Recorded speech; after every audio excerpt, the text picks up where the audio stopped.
Self-enquiry is, again, very largely misunderstood as a mental process.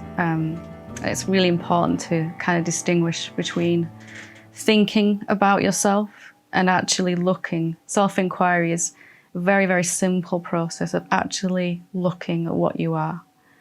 The major benefit of actually looking at what you are is it begins to quieten our mind without us even trying.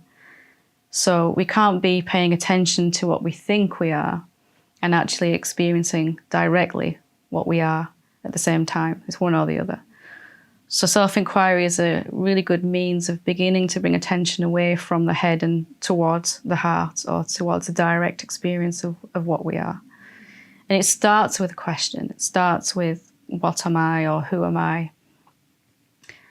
And begins perhaps with mental answers, with our mind suggesting, well, I'm me, I know I'm this person. If we allow that question to continue within our being, to kind of sink a little deeper, begin to have direct experiences of what we are. So there might be moments where we experience a kind of profound silence, or a peace that really perhaps we haven't touched upon before, something different to what we normally experience as human beings. Self-enquiry is really inquiring about what our self actually is, rather than our default setting as human beings is to think about things. Nothing wrong with that, except it just makes more noise. The antidote, if you will, is self-enquiry, and that's to draw our attention away from thoughts and towards a direct experience. When we ask any question, we're going to receive lots of different types of answer. So if I ask myself, what actually am I? My mind might suggest certain ideas. I might have a certain feeling within my body in response to that question. And then a deeper answer even than that is some sort of silence, or we become more aware of the background of our experience. It moves to the forefront of our experience.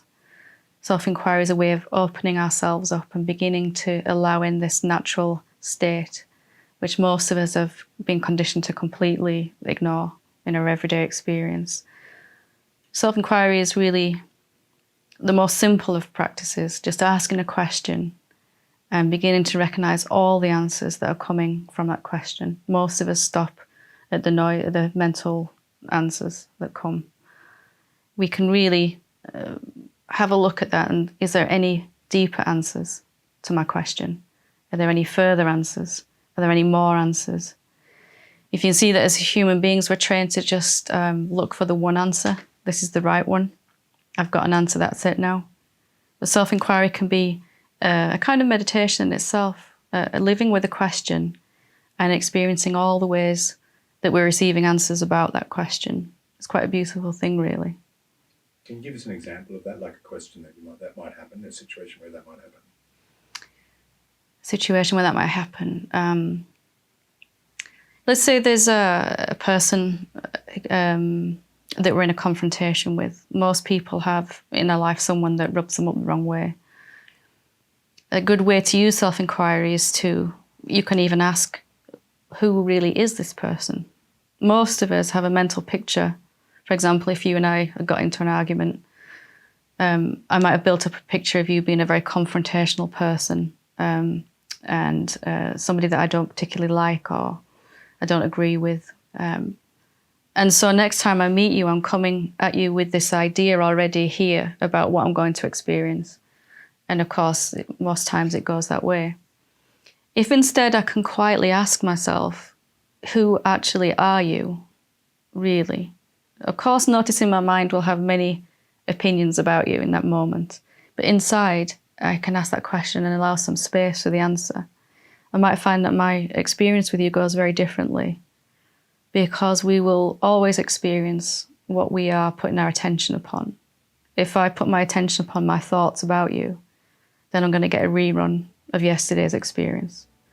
If I'm asking a question and allowing my experience to go deeper in that moment with you, I might find that my thoughts have been played out rather than what you're actually like. I may even have a startling revelation that I don't really know anything about you, that I've only so far experienced what I've thought to be true about you.